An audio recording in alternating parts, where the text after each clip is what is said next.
गणेश चतुर्थी 2022 आप सबको बहुत बहुत ढेरों शुभकामनाएं। आज जिनका जन्मदिन है, मैरिज एनिवर्सरी है या कोई खास दिन आज आपका है, आपको उसकी भी बहुत सारी मंगल कामनाएं, शुभकामनाएं। देखिए, गणेश चतुर्थी का जो पर्व है वो क्यों मनाया जाता है, गणेश चतुर्थी पर हमें कैसे गणपति भगवान की पूजा करनी चाहिए, कितने दिनों तक करनी चाहिए, विसर्जन की क्या प्रक्रिया है, क्या विसर्जन करना भी चाहिए या नहीं करना चाहिए, कौन सी मूर्ति सर्वश्रेष्ठ होती है, कैसे भगवान गणपति का पूजन करें, इन सभी बिंदुओं को हम आज स्पर्श करते चलेंगे। चर्चा बहुत संक्षिप्त में रहेगी, लेकिन थोड़ा सा बहुत आवश्यक और जरूरी भी है। देखिए, अगर हम सबसे पहले बात करें गणेश चतुर्थी कब पड़ रही है, तो आप सभी जानते हैं इस बार 31 अगस्त को जो है गणपति पूजन प्रारंभ होगा, यानी गणेश चतुर्थी पड़ेगी। इस चतुर्थी का एक नाम और है जिसे कहते हैं कलंक चतुर्थी, क्योंकि जितने भी महीने में शुक्ल पक्ष की चतुर्थी आती है उसको गणेश चतुर्थी ही कहा जाता है, लेकिन ये स्पेशल है क्योंकि इसको कलंक चतुर्थी कहते हैं। और आज की चतुर्थी का जो महत्व है वो अपने आप में काफी अलग है। वैसे तो इसकी बहुत विस्तार से कथा आती है। श्रीमद् भागवत के अंदर आपने देखा होगा, जिन लोगों ने भागवत की कथा सुनी है, भगवान श्री कृष्ण को आज के दिन चंद्रमा का दर्शन करने से झूठा कलंक लग गया था। और यदि आपने भी भूल से गणेश चतुर्थी यानी कलंक चतुर्थी का जो चांद है, अगर उसका दर्शन आप कर लेते हैं भूल से, तो आपको भी कलंक लग सकता है। और उस कलंक की झूठी बात जो है आपके सर मढ़ दी जाती है, झूठा कलंक लगा दिया जाता है। ऐसे में उसकी निवृत्ति के लिए, या आप भूल से गलती से चंद्रमा का दर्शन कर लें, तो उसका परिहार क्या है, उसका उपाय क्या है, उसकी भी चर्चा हम लोग साथ साथ करेंगे। देखिए, भागवत में कथा आती है कि जब भगवान श्री कृष्ण ने इस चंद्रमा का दर्शन किया था, अगर आप लोग भूल से इस चंद्रमा का दर्शन कर लें तो आप इस कथा को श्रवण कर सकते हैं उसके प्रायश्चित के लिए। दूसरा छोटा सा प्रयास ये भी है कि अगर कलंक चतुर्थी का चांद अगर आप भूल से गलती से देख लेते हैं, तो एक छोटा सा कोई पत्थर का टुकड़ा, ये नहीं कि आप बड़ा ईंटा मार दे कहीं किसी के लग जाए, कोई बड़ा पत्थर मार नहीं, बहुत छोटा सा पत्थर एक तिनके के रूप में चंद्रमा की तरफ उछाल दें, तो यह भी इसका एक परिहार है। और उसके बाद इस कथा को सुनो। कथा बहुत संक्षिप्त में मैं आपको सुना दूं, सार आपको बता दूं, क्योंकि कथा गणेश चतुर्थी से जुड़ी हुई है। भगवान श्री कृष्ण को स्यमंतक मणि की चोरी का जो कलंक है वो भगवान को लगा था। राजा सत्राजित थे जो भगवान के परम भक्त थे, भगवान सूर्य के। भगवान सूर्य की उपासना की। वैसे हर जीव प्राणी मात्र को भगवान सूर्य की उपासना करनी चाहिए, और हम लोग तो खासकर इस चैनल पर अध्यात्म और ज्योतिष की ही चर्चा करते हैं। ज्योतिष में अगर बात करें, दो प्रधान मुख्य ग्रह सूर्य और चंद्र, इसमें अपने आप में बहुत अहम और महत्वपूर्ण हो जाते हैं। इसलिए भगवान सूर्य की उपासना हर व्यक्ति को करना चाहिए। साथ ही साथ अगर हम लोग नियमित बहुत विस्तार से बहुत कुछ न कर पाए, तो कम से कम सूर्य अर्घ्य तो देना ही चाहिए। और सूर्याय नमः, भास्कराय नमः, भानुभास्कराय नमः, ग्रहण सूर्याय नमः, छोटे छोटे मंत्र आप उच्चारण कर सकते हैं। या गायत्री मंत्र की उपासना करनी चाहिए। गायत्री मंत्र की उपासना भी अपने आप में काफी श्रेष्ठ होता है। अब यहां पर देखिए, भगवान श्री कृष्ण को जब स्यमंतक मणि के चोरी का कलंक लगा, क्योंकि राजा सत्राजित को भगवान सूर्य ने प्रसन्न होकर ये मणि दी थी, और ये नित्य जो है 8 बार सोना उत्पन्न किया करती थी ये मणि।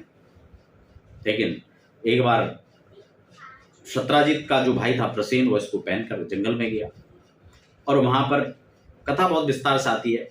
वहां पर एक शेर मिला, उस शेर ने जो है इस मणि को छीन लिया।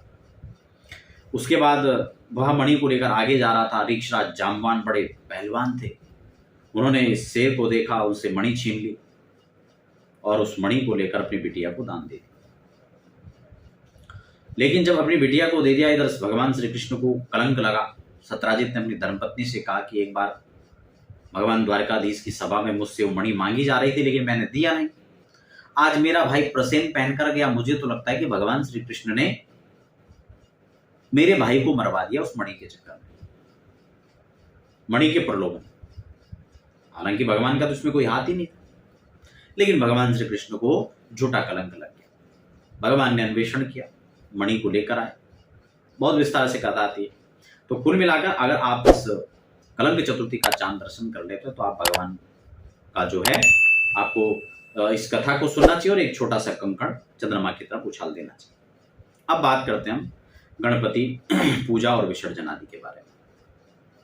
देखिए, गणपति विसर्जन पर मैं पहले अपना जो मत है बहुत बार दे चुका हूं कि गणपति का विसर्जन हम लोगों को इस प्रकार से नहीं करना चाहिए। जिस समय इस परंपरा का निर्वहन करने के लिए इस परंपरा की शुरुआत हुई थी वो आप सब जानते हैं। जिस समय अंग्रेजों का हमारे यहाँ आधिपत्य था और कहीं भी एकत्र नहीं होने दे रहे थे हम लोगों को, उस समय मदन मोहन मालवीय जी ने इस परंपरा को शुरुआत किया था और मुंबई महाराष्ट्र के अंदर सब हिंदुओं को एकत्र करने के लिए, एकजुट करने के लिए इस परंपरा को, पर्व और त्योहार को एक विशेष हवा दी थी। हालांकि गणेश चतुर्थी है, गणेश चतुर्थी में पूजन का महत्व होता है, अर्चन का महत्व होता है और विसर्जन का कोई यहाँ पर महत्व नहीं। लेकिन महाराष्ट्र और साउथ में खासकर ये प्रचलन में है तो अच्छी बात है। लेकिन फिर भी आप जो है या तो विशुद्ध रूप से मिट्टी का आप गणपति निर्माण करें तो ज़्यादा अच्छा है। अब ये क्योंकि यूट्यूब के माध्यम से मैं इस चर्चा को कह रहा हूँ तो बहुत सारे लोग इसको स्वीकार भी नहीं करेंगे, बहुत सारे लोग इसको गलत भी समझने का प्रयास करेंगे। लेकिन देखिए, जो बात सही है वो मैं यहाँ पर कहने का प्रयास करूँगा। देखिए, अब जो क्योंकि इस कारोबार से जुड़े हुए हैं, जो मूर्तियाँ बनाते हैं उन तो सर्वात आप समझ सकते हैं, कोई अच्छा नहीं लगेगा। तो या फिर जो बड़े बड़े आयोजन करके कहीं ना कहीं इससे कुछ और भी लाभ लेते हैं तो वो भी इसको उचित नहीं ठहराएंगे। लेकिन देखिए, जो भी है, लेकिन आप या तो मृणमयी मूर्ति स्वयं बनाएं और छोटी सी मूर्ति बनाएं, उनका पूजन करें, फिर उसका विसर्जन करें। लेकिन उस सबसे विसर्जन से हट करके, क्योंकि हमारे यहाँ गणपति विसर्जन का विधान नहीं आता है वेदोक्त, क्योंकि गणेश और लक्ष्मी तो हमारे स्थिर रूप से निवास करनी चाहिए। हम गणेश और रिद्धि सिद्धि और इन सबको प्रभावित कर देंगे तो क्या बचेगा मानव जीवन के पास। इसलिए विसर्जन के पक्ष में ना रहकर, अगर विसर्जन करना ही है तो फिर आप, जो मैंने आपको बताया कि आप छोटी सी मूर्ति लाएं, अपने मिट्टी से बनाएं और उनका पूजन करें, फिर विसर्जन करें। लेकिन उससे ज्यादा महत्वपूर्ण, उसके साथ साथ में ऑप्शनल है अगर आप करना चाहें तो, वरना आप श्वेतार्क की मूर्ति का बहुत महत्व है, आंख के गणेश जी का बहुत महत्व है। या आप धातु की कोई मूर्ति रखें, आप गणेश जी चांदी की रखें, अष्ट धातु की रखें, पीतल की रखें, उनका आप नियमित पूजन करें और हमेशा उन्हीं का पूजन करें। गोबर गणेश की महत्ता है, अगर विसर्जन करना है तो गोबर के गणेश बनाइए, उनका पूजन किया, उनका विसर्जन कीजिए। तो जो हमारे यहाँ प्राचीन सभ्यता से, हमारे यहाँ जिनका आध्यात्मिक महत्व है, जिनका प्राचीन समय से एक प्रमाणिक महत्व है, उस परंपरा को हमें सबको फॉलो करना चाहिए। तो या तो मुझे लगता है कि सर्वश्रेष्ठ गोबर की मूर्ति बनाए, गोबर गणेश बनाए, जो गोबर गणेश का तो विधान आता है। पूजन में क्या करना चाहिए उसकी भी थोड़ा सा चर्चा कर लेते हैं। सर्वश्रेष्ठ हमारे यहाँ अष्ट द्रव्य का अर्चन बताया गया है। बहुत सारे लोग जो धर्म और अध्यात्म से जुड़े में नित्य क्रम पूजा प्रकाश गीता प्रेस गोरखपुर निकालती है, बहुत श्रेष्ठ किताब है, आप उसको लेकर आए। उसमें गणपति अथर्वशीर्ष है और उसी में 8 द्रव्यों की अर्चन की विधि बताई गई है। किस किस से होना चाहिए? केले से अर्चन करना चाहिए, 108 या 1008 जो भी सामर्थ्य बनता है आप केला ले लीजिए। साबुत केला से नहीं बन पा रहा है तो टुकड़े कर लीजिए। ऐसे तो साबुत से वो ज्यादा अच्छा है, चाहे 108 ही कर लीजिए, कोई दिक्कत नहीं है ना। नारियल के 1008 टुकड़े कर लीजिए, 1000 बेसन के लड्डू बना लीजिए, बूंदी के बना लीजिए। 1000 नहीं बन सकते 108 बना लीजिए, कोई दिक्कत नहीं। सत्तू के छोटे छोटे सत्तू से कर लीजिए। उसके बाद जो है पुआ, जिसको हम लोग कहते हैं चूड़ा, उसको 1000, क्योंकि वो तो 1 किलो 2 किलो में बहुत सारा आ जाता है, एक एक टुकड़े डालते हैं अड़चन में। दूरबा तो 1008 आप कर ही सकते हैं, मुझे लगता है कोई दिक्कत नहीं। अपने हरी हरी घास जो है सब लगा हुआ है, उसको काट के लाओ, अपना 1000 चढ़ाओ गणेश जी को।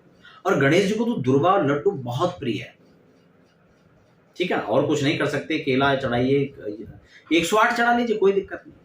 108 ना हो सके और इतना भी ना हो सके ना तो घर में कम से कम 21 इन सामग्रियों को आप एकत्र कर लीजिए। गन्ने का टुकड़ा भी होना चाहिए उसमें, साथ साथ में जल से तर्पण भी करें।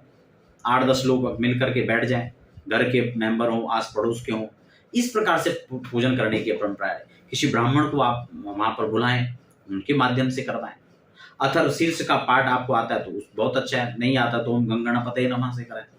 गणेश जी के अनेक अनेक नाम आपको आते हैं तो बहुत अच्छी बात है, नहीं तो बाजार से कोई पुस्तक ले आए 108 नाम की, वो भी अच्छा है। नहीं हो सकता है, कुछ भी नहीं हो सकता तो कम से कम ओम गणपतये नमः इस प्रकार के छोटे छोटे मंत्र बोलकर आप 21 बार 11 बार इन पदार्थों को चढ़ाएं और इस विधि के साथ आप गणेश पूजन करें। विशेष अर्घ देने का भगवान को एक विधान है गणेश जी को, उसमें आप एक सुपारी रखें, एक केला रखें, कुछ दक्षिणा रखें, जल भर कर रखें, उसमें एक फूल रखें, थोड़ा चावल डालें, थोड़ा रोली डालें और आप या तो हाथ में किसी पात्र में ले लें या अर्घ पात्र जो आता है पूजन का उसमें ले लें और भगवान गणपति को अर्पण करें। ओम रक्ष रक्ष गणाध्यक्ष रक्ष त्रैलोक्य रक्षक, आप हिंदी में बोल सकते हैं, हे परमात्मा आप त्रिलोकी की रक्षक हैं, आप जगत के रक्षक हैं, आपको मैं अर्घ इसलिए दे रहा हूं कि आप संपूर्ण जगत की रक्षा के संपूर्ण जगत का रक्षा करें, संपूर्ण जगत का आप पालन करता है, रक्षा करता है, उसके संचालन करता है, तो इसलिए आप सबकी रक्षा करें और जब सबकी हो जाएगा तो हमारी भी अपने आप हो जाएगी, ठीक है ना। सब पर हृदय सिद्धि की कृपा बरसत रहे, इस प्रकार से विशेष अर्घ भगवान को देना चाहिए। अंतिम में धूप दीप नैवेद्य के साथ विशेष अर्घ लास्ट में दें, उसके बाद फिर प्रार्थना करें, आरती उसके बाद करना चाहिए। पूजन का थोड़ा सा यहाँ पर क्रम बता देता हूँ मैं शॉर्ट में। सबसे पहले आपको जल से स्नान कराना है, पंचामृत है तो उससे स्नान कराएं, नहीं अलग अलग आपने पंचामृत की जो वस्तु है दूध दही घी घृत शक्कर आदि है तो उससे कराएं, ठीक है, नहीं है तो पंचामृत से कराएं। पंचामृत के बाद फिर शुद्ध स्नान कराएं, गणपति जी के 108 नाम जितने भी हो सकते हैं आप सब पढ़ें, उसके बाद अभिषेक कर लें उसी से, ठीक है ना। गणपति अथर्वशीर्ष आता है तो बहुत अच्छी बात है, उससे कर लें। अवसर मिलेगा तो मैं गणपति अथर्वशीर्ष पे बहुत वैदिक तरीके से वीडियो बनाऊंगा, उसका डिस्क्रिप्शन में लिंक दे दूंगा, आप उसको वीडियो चला लें और अपना अभिषेक कर लें। उसके बाद भगवान को शुद्ध वस्त्र पहनाएं, शुद्ध वस्त्र पहनाने के बाद आप भगवान को तिलक करें, उसके बाद चावल छोड़ें, फूल छोड़ें, दुर्वा छोड़ें, अभ्रक हल्दी छोड़ सकते हैं आप, ठीक है ना। उसके बाद धूप दिखाएं, दीपक दिखाएं, भगवान को नैवेद्य अर्पण करें, तांबूल भगवान को चढ़ाएं, यानी पान का पत्ता मीठा पान चढ़ाएं तो अत्यंत श्रेष्ठ है। कुछ भगवान को दक्षिणा अर्पित करें और अंतिम में जैसे मैंने कहा विशेष अर्घ भगवान को अर्पित करें, फिर आरती करें, पुष्पांजलि करें और फिर अंतिम में प्रार्थना करें, हे प्रभु जो भी हमारे पास यथाशक्ति यथा भक्ति जो भी सामग्री हमारे पास उपलब्ध थी हमने उसके माध्यम से आपका पूजन किया, आपकी ही पूजा है और आपको ही अर्पण करते हैं।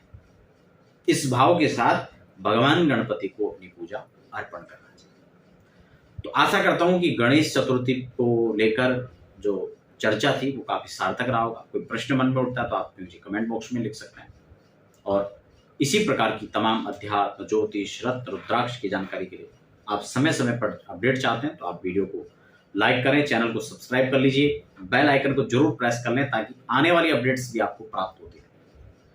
तो आशा करता हूँ आज की वीडियो काफी काम की रहेगी, आपको अच्छी लगती है तो आप आगे भी शेयर करें, इष्ट मित्रों को बताएं, आज के कार्यक्रम के बारे में बताएं और मिलते हैं फिर किसी खास चर्चा में अगली वीडियो। आप बने रहें, मुझे फिलहाल दीजिए इजाजत। धन्यवाद।